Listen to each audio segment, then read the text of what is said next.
SPA, Single Page Application atau Client Side Rendering ya. Nah, ini kerja beratnya ada di sisi klien. Jadi ketika klien ketik sesuatu, dia akan menjalankan sebuah server kirimin HTML yang isinya kosong, lalu kemudian si klien minta lagi data dalam bentuk JSON, dikirimin, baru ditampilkan datanya. Jadi proses renderingnya itu tidak terjadi di sisi server, tapi di sisi klien.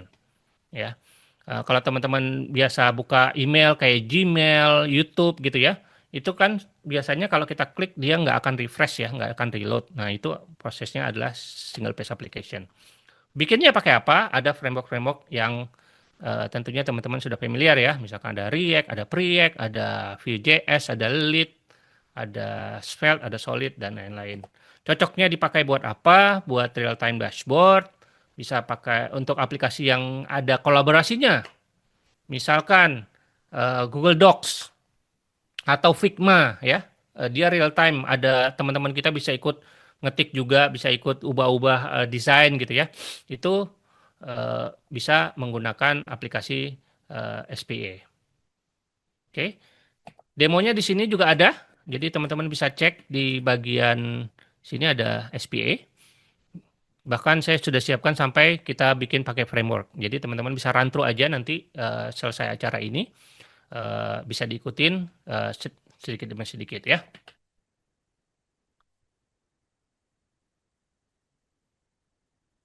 Oke, nah client-side rendering ini eh,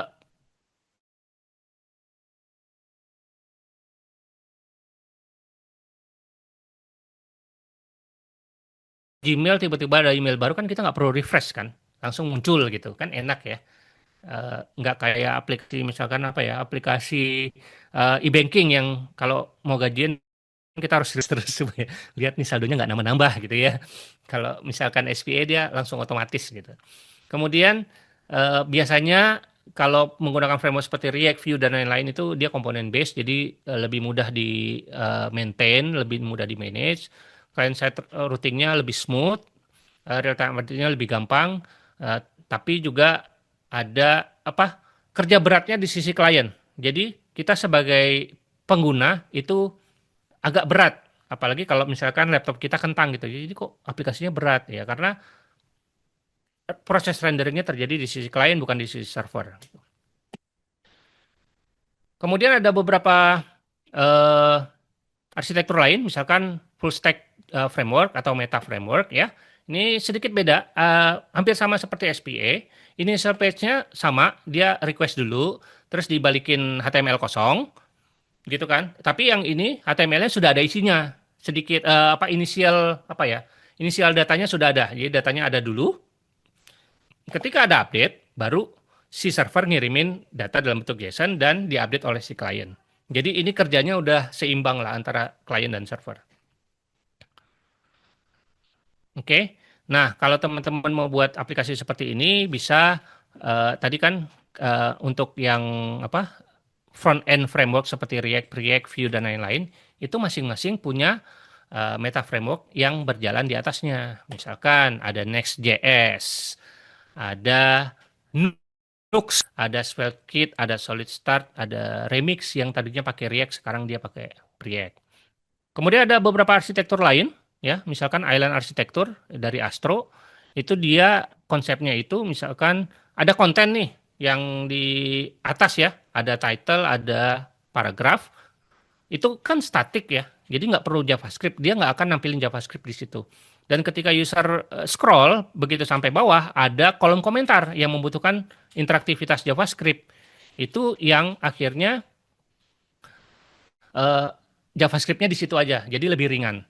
Ada juga arsitektur yang namanya Resumability yang dibawa oleh Quick.js, ada micro front end, ada local first, dan ada arsitektur lain, banyak yang lainnya ya, yang saya nggak bisa jelaskan satu persatu. Oh iya, tadi eh, sebentar, saya mau cek waktu dulu. Sisa berapa? Masih ada 1 menit ya? Sisa 1 menit. Oke, kita ke web statis yang ini. Jadi saya mau demokan sedikit untuk mendeploy ya. Jadi saya download dulu apa namanya eh, filenya ini kita download, kemudian di unzip ya, di unzip dan kemudian datanya itu eh, sebentar. Nah ini hasil mana dia? Hasil unzipnya seperti ini, ada app.js, ada index dan style. Yang ini enggak ya, ini enggak. Oke, ada tiga ini aja yang statik ya.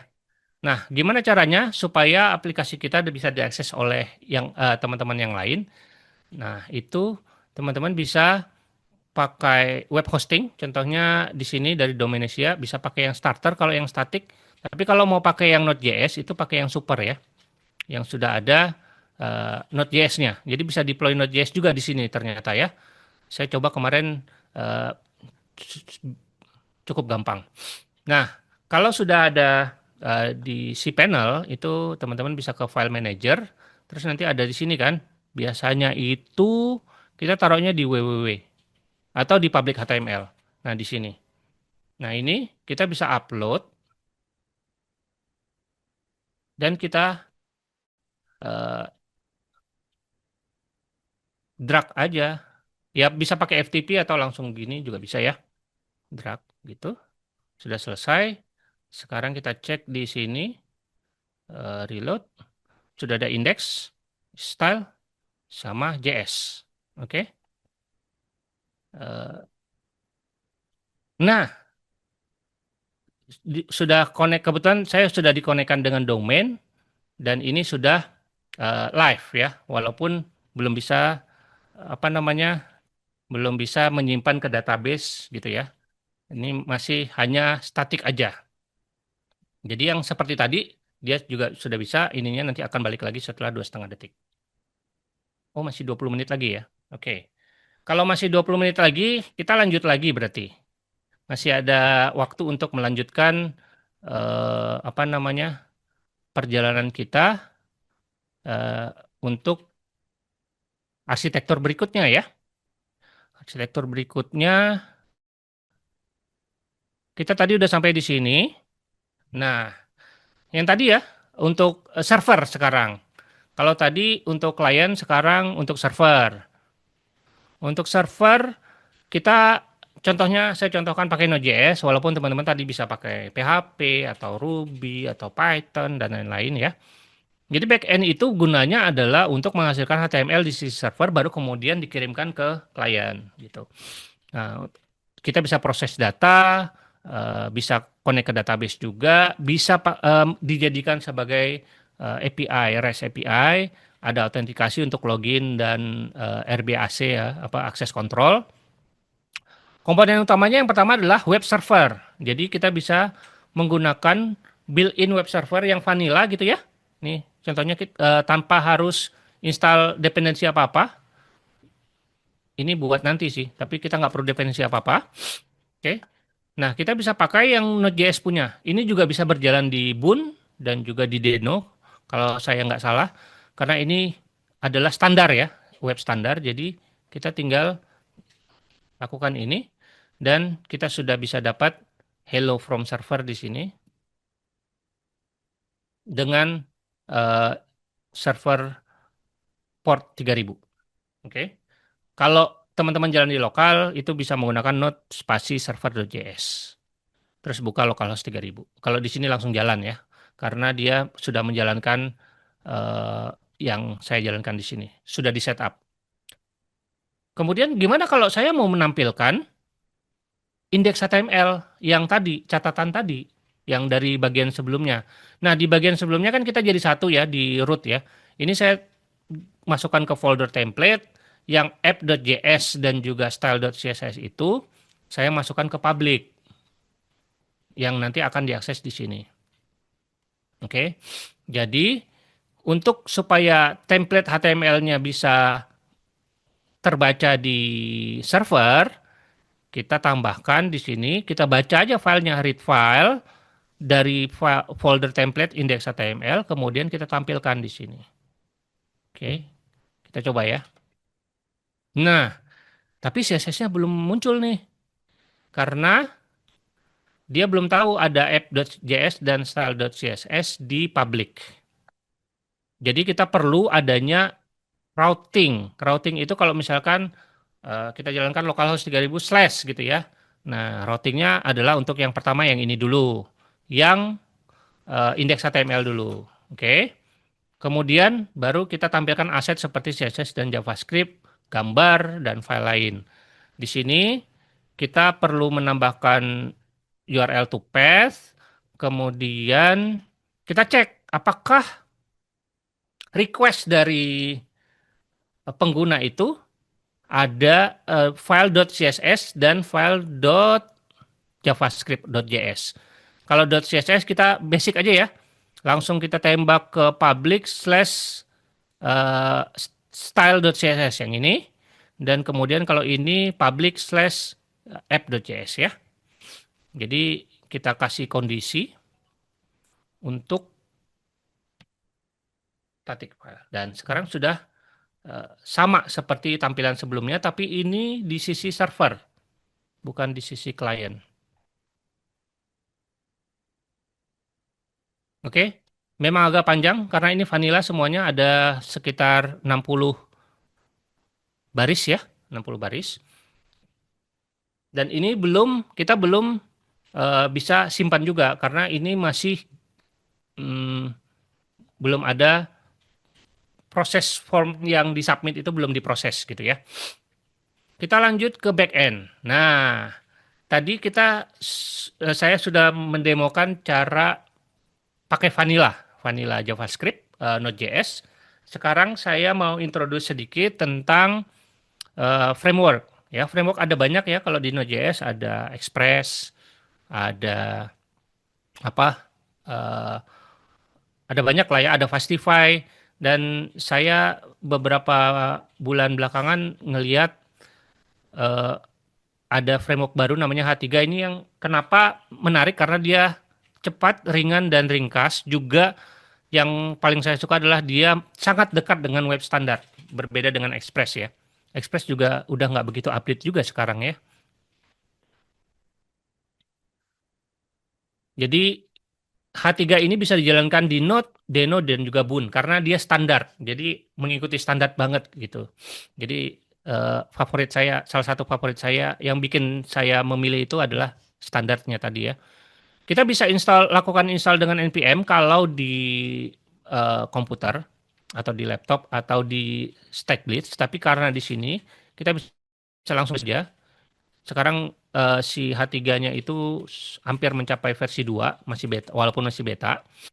Jadi kita tambahkan di sini untuk dependensinya. Saya udah install, jadi kita bisa tinggal pakai. Cara pakainya adalah kita import dulu. Import dulu di servernya. Ini kita ganti ya, HTTP-nya kita ganti. Kemudian dia pasti error karena yang lainnya masih belum kita ubah. Oke, ini kita ubah semua aja. Nah, saya jelaskan satu-satu. Pertama ini kita import dari H3. Yang perlu kita import adalah H3-nya sendiri, kemudian serve, HTML, dan read body. Ini untuk baca form. Kemudian ini masih sama ya, untuk baca HTML template. Ya, ini juga untuk baca slash root-nya. Kemudian kita juga perlu mempersiapkan untuk static file di sini. Ini boilerplate aja, tinggal copy paste untuk membaca file yang ada di public atau di static ya. Jadi kemudian kita perlu inisiasi H3-nya, kemudian kita handle static filenya yaitu app.js dan style.css. Lalu, nah bedanya dengan yang tadi adalah kalau yang tadi kita harus pakai if ya. Oh sorry, bukan. Iya benar, tadi kita harus pakai if ya. Kalau kita cek URL-nya slash atau index HTML, maka jalankan ini gitu ya. Kalau sekarang kita pakai app.get aja, jadi lebih simple. Walaupun ya hanya berbeda sekitar 10 atau 20 baris ya. Tapi lebih simple karena ada app.get, nanti ada app.post untuk menghandle si form gitu ya. Dan seterusnya. Jadi di sini setiap kali kita akses slash, maka dia akan menampilkan index.html. Oke. Dan untuk file statiknya, kita ini nggak perlu di-copy karena sudah saya siapkan di sini. Selanjutnya, nah untuk aplikasi catatan, untuk menghandle form di index.html, kita perlu ganti formnya ini dari yang seperti ini menjadi ini. Metodenya post. Jadi ketika user klik, maka akan ada request baru ke HTTP dalam format post, lalu kemudian datanya sudah bisa kita ambil ya. Kita tangani metode postnya di seperti ini. App.post, kemudian kita read body, kemudian kita convert aja datanya ya. Gitu. Di sini yang di bawah get-nya ya. Nah, setelah itu, setelah datanya kita konsolok, atau datanya nanti kita simpan, dia akan redirect ke halaman ini lagi. Jadi nge-refresh lagi gitu ya. Nah, untuk menyimpan notes-nya, kita bisa tambahkan, kita simpan ke ini aja ya, ke array, dan kemudian setiap kali ada data yang dikirimkan dalam bentuk post, itu kita simpan ke, kita tambahkan ke eh, apa namanya, ke array notes ya, dan kemudian kita akan tampilkan. Nah, di sini saya menggunakan teknik yang namanya string replace. Jadi ini kan HTML kan string ya. Di sini juga saya tampilkan dalam bentuk string karena baca file string aja. Nah, ini kan masih dummy ya. Nah, di sini aside-nya saya tambahkan kasih placeholder notes, dan ketika kita akses route slash-nya, maka notes-nya akan kita render. Terus kemudian kita template-nya kita replace yang placeholder ini sehingga menampilkan notes yang sudah disimpan. Nah, yang notes-nya sendiri komponennya ada di sini. Ya, jadi kita copy aja di bagian sini dan kita paste. Salah. Paste-nya jangan situ. Di sini. Get-nya kita timpa ya. Oke. Nah, sekarang kan belum ada. Kalau kita tulis catatan baru. Nih. Oke. Kira-kira berhasil nggak ya? Nah, jadi sudah ada. Dan ini adalah server render. Server render semua.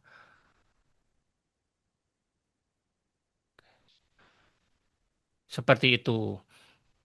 Eh, ini pun indeks HTML pun dibaca oleh server, kemudian dibaca read file gitu ya. Kemudian kita setelah hasilnya dibaca, kemudian notes-nya kita kumpulin. Ada berapa notes nih? Misalkan saya tambahin lagi deh. Catatan 2, CTT 2, catatan kedua gitu ya. Ada berapa? Oh, ada 2. 2 kali di render. Ini di for loop ya, di loop 2 kali. Setiap loopnya ditambahkan string ini yang ada title dan ada note atau body, ada button juga. Kemudian coba dicek di template apakah ada placeholder notes. Kalau ada, tolong di replace dengan notes HTML yang sudah kita render di sini. Hasilnya dikirimkan jadi ada 2. Ya, sederhananya seperti itu. Oke. Next-nya lagi kita bisa ubah yang dari sisi ini menjadi SPA. SPA itu ada sedikit perbedaan. Perbedaannya adalah di bagian eh, front end-nya lebih heavy, lebih berat pekerjaannya. Di bagian back end-nya hanya menerima dan mengirimkan data dalam bentuk REST API, gitu ya.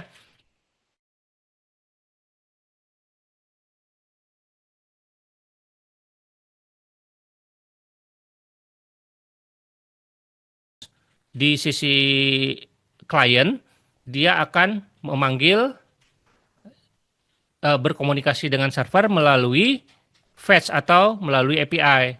Jadi kita ambil nodes-nya ketika baru dibuka halamannya, kita fetch API dengan metode get, kita dapat nodes-nya. Ketika diklik simpan, dia akan kirimin datanya dalam bentuk post. Kemudian di sisi backend-nya berubah lagi. Di sisi backend-nya itu kita perlu menangani API get dan post. Dengan kalau API get-nya hanya mereturn nodes yang ini, untuk yang post-nya akan concat ya atau menambahkan uh, item di array seperti itu. Jadi kalau kita lihat ini, nah ini sudah sifatnya SPA. Di servernya nyimpan data, di kliennya buat rendering. Tapi vanilla semuanya, vanilla di servernya, di kliennya, di servernya udah pakai framework ya. Nah, berikutnya lagi, kalau teman-teman mau pakai framework, ya bisa di refactor lagi di bagian front end-nya, di bagian ini. Kita tidak menggunakan vanilla, tapi kita menggunakan misalkan Vue. Kenapa pilihannya Vue? Ini sesuatu yang menarik untuk dibahas ya. Karena sebelumnya saya belum pernah pakai Vue, tapi pas project ini cocok. Kenapa cocok? Karena sederhana. Vue itu adalah salah satu framework yang bisa menggunakan script seperti ini aja. Nggak perlu diinstal pakai npm, install React DOM, dan lain-lain, atau pakai Vite, create something gitu ya. Vue.js bisa juga seperti itu, mau pakai TypeScript, mau pakai apa bisa. Tapi kalau mulai dari yang sederhana, kita bisa pakai ini, tambahkan ini, Vue.js-nya. Kemudian template-nya agak berubah di sini ya. Pertama kita harus pakai div dengan ID app, kemudian formnya ada proses handle submit, terus juga untuk menampilkan datanya juga ada perubahan di sini menggunakan v-for untuk setiap nodes. Nah, bedanya tadi kita menggunakan di app.js untuk ini render nodes-nya, sekarang di HTML-nya.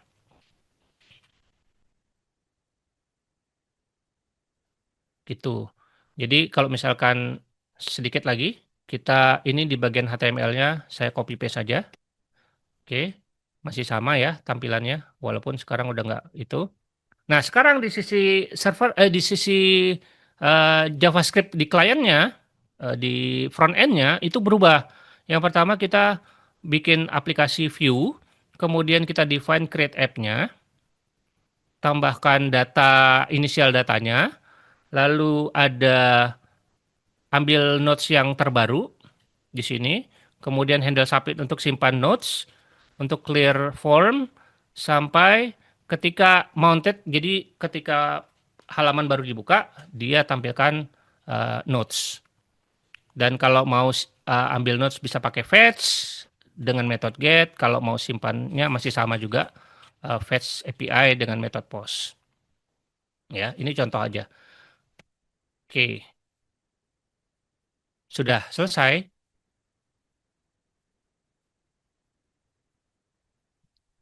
Nah, oh, harus dipilih juga.